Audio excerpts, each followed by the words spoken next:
দেখেন কি বলবো, পানির কতটা ব্রেক দেখেন। এটা মসজিদ দেখা যাচ্ছে, দেখেন এই মসজিদটা সম্ভবত এখন ভেঙে যাবে। হ্যাঁ, ভেঙেই গেল। হায় আল্লাহ, পানির কতটা স্রোত দেখেন, কি বলবো। আল্লাহ আপনি হেফাজত করেন, আপনি ছাড়া আর কোনো গতি নাই। ভয়াবহ বন্যায় দেখেন পাকিস্তান তলিয়ে যাচ্ছে।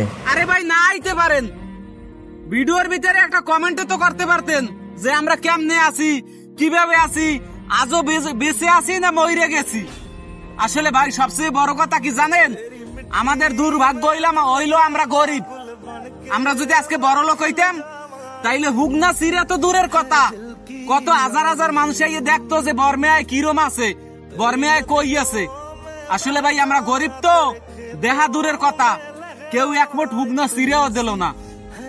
যদি আজকে ধনী হইতাম তাইলে ঠিকই দিত, গরিব দেখে কেউ পাশে আইয়ে দাঁড়াইলো না।